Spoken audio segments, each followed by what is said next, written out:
ফাতারির বেটা হামসাপার কোথারে? সে তো আপনার মৃত্যুর খবর যেদিন থেকে শুনেছিল সেদিন থেকে বাড়ি থেকে বেরোনো পুরোপুরি ভাবে বন্ধ করে দিয়েছিল। কি বলছিস বল এইসব? জি বড় ভাই, ঠিকই বলছি।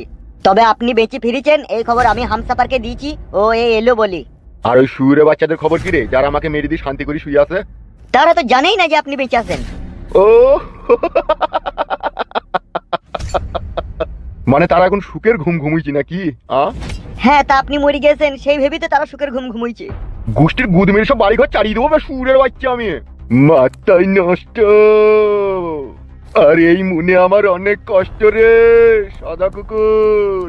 বাবা, বুঝতে পেরেছি বড় ভাই। বুঝতে যদি পেরেছিলি রে শুয়োরের বাচ্চা, তাহলে বিকাশ দত্ত মরে যাওয়ার পরে কেন তোরা শাস্তি দিসনি তা দেখিবে? বৌদি তো আমাদের কারো কথা শুনেনি, আপনার ভাইপো সে নেড়া বাবুর কাছে গিয়েছিল। কোন নেরা বাবু বে? আপনার তো ভাইপো গো। ভাইপো আমার? কোন খানকে ছিল আমার ভাইপুরে?